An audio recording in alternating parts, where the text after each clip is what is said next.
Hi అండి, నమస్తే. నేను మీ లక్ష్మి. ఈరోజు వీడియోలో మనందరికీ ఎంతో ఇష్టమైన రవ్వ లడ్డు అండి. జ్యూసీగా చాలా టేస్టీగా ఉండే ఈ రవ్వ లడ్డులు నెల రోజుల వరకు నిల్వ చేసుకోవచ్చు. తెలుసా, నేను కొన్ని సీక్రెట్ టిప్స్ కనిపెట్టాను అనమాట. ఎందుకంటే మనం ఎక్కువ రోజులు నిల్వ ఉండాలని పాకం పట్టి చేస్తూ ఉంటాం కదా, అలా చేసేటప్పుడు చాలా గట్టిగా అయిపోతాయి చాలామందికి. అలా నాకు కూడా అయిందండి.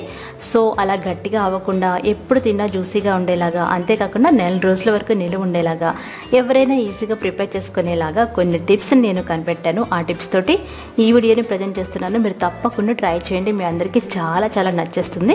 సో రెసిపీలోకి వెళ్ళిపోదామా. ఇప్పుడు నేను చెప్పబోయే ఫస్ట్ టిప్ ఏంటంటే, పచ్చి కొబ్బరిని ఒక రోజంతా ఫ్రిడ్జ్లో పెట్టుకోవాలి. నెక్స్ట్ డే మనం చిన్న ముక్కలుగా కట్ చేసుకొని గ్రైండ్ చేసుకోవాలి. అలా చేస్తే అవి మరీ ఎండిపోయి ఉండవు, అలాగే మరీ మాయిశ్చర్గా అంటే తడితడిగా ఉండదు అనమాట. చూసారు కదా, ఇలా ఉంటుంది. ఇలా ఉన్న కొబ్బరి పొడి తీసుకుంటే మనకి ఎక్కువ రోజులు రవ్వ లడ్డులు అనేవి నిల్వ ఉంటాయి. దీన్ని కొలుచుకోవాలి. ఒక కప్పుతో కొలిచాను, 50 గ్రాములండి. ఇప్పుడు ఎంత కొబ్బరి తీసుకున్నామో దానికి డబుల్ రవ్వ వేసుకోవాలి. అంటే ఉప్మా రవ్వ అనమాట, బొంబాయి రవ్వ అంటారు కదా. 2 కప్పుల బొంబాయి రవ్వ వేసి బాగా కలిపేయాలి. ఇలా కలిపితే మన కొబ్బరిలో ఉన్న తడి ఏమైనా ఉంటుంది కదా, అది రవ్వ పీల్చేసుకుంటుంది. వేయించినప్పుడు చాలా చాలా బాగుంటాయి అనమాట. ఇలా కలిపేసి ఒక గంట పాటు మనం పక్కన పెట్టుకోవాలి. ఇలా గంటలో మనకి ఎక్స్ట్రా ఉన్న మాయిశ్చర్ కూడా రవ్వ అనేది అబ్జర్వ్ చేసుకుంటుంది. ఇలా పక్కన పెట్టిన తర్వాత నెక్స్ట్ ప్రాసెస్ 1 అవర్ అయిన తర్వాత చూసారు కదా, రవ్వ మనకి ఇలా పొడి పొడిగా అవుతుంది అనమాట. చాలా బాగా కలిసిపోయి ఉంటుంది కొబ్బరి రవ్వ.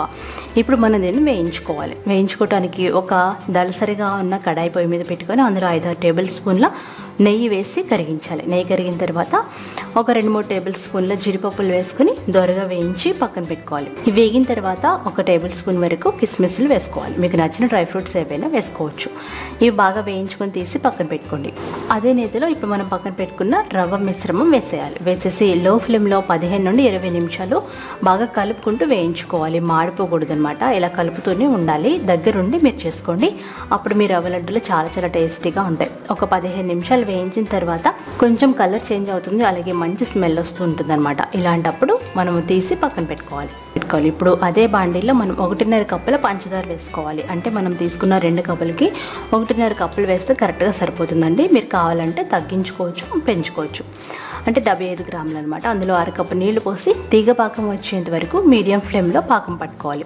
ఇలా కలుపుతూ ఉంటే పాకం తొందరగానే వచ్చేస్తుందండి. ఒక 5 నిమిషాల్లో పాకం వచ్చేస్తుంది అనమాట. పంచదార మొత్తం కరిగి ఇలా నురగలాగా వచ్చినప్పుడు మనం అందులో 1 టీ స్పూన్ వరకు యాలక్కాయల పొడి వేసేసి పాకం చెక్ చేసుకోవాలి. చూసారు కదా, ఇలా వస్తే మనకి తీగలాగా రావాలన్నమాట. దీన్ని సింగిల్ థ్రెడ్ కన్సిస్టెన్సీ అంటారు. చూడండి, ఇక్కడ నేను చూపిస్తున్నాను కదా, అలా రావాలన్నమాట. జస్ట్ ఒక దారం నిలబడినట్టుగా ఉండాలి. ఇలా రాగానే స్టవ్ ఆఫ్ చేసేయాలి. స్టవ్ ఆఫ్ చేసేసి ఇప్పుడు మనం పాకాన్ని మనం తీసి పక్కన పెట్టుకున్న రవ్వలో పోయాలి.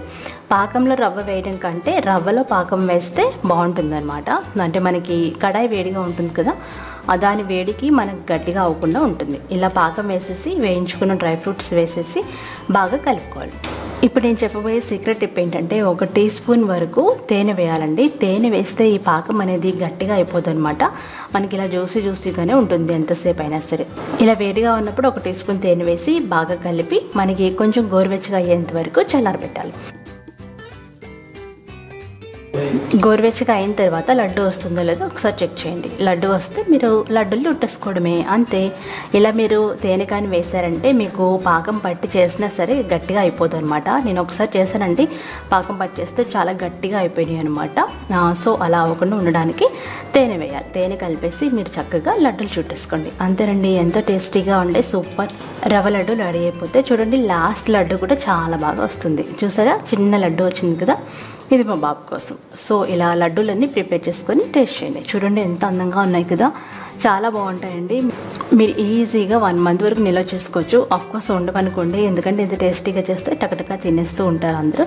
చూడండి, చాలా జ్యూసీగా ఉండే ఈ లడ్డూలు మీరు తప్పకుండా ట్రై చేయండి. అలాగే ఈ లడ్డూలు చేసుకున్న తర్వాత ఒక 8 బాక్స్లో పెట్టుకోవాలన్నమాట. గాల్లో పెట్టేయకుండా 8 బాక్స్లో పెట్టుకుంటే మీరు ఎన్ని రోజులు నిల్వ ఉంచినా సరే జ్యూసీగానే ఉంటాయి. సో ఫ్రెండ్స్, ఈ టిప్స్తో మీరు ట్రై చేయండి. మీకు ఎలా వచ్చిందో కామెంట్ చేయండి. ఈ వీడియో నచ్చితే లైక్ చేయండి, షేర్ చేయండి. బాయ్.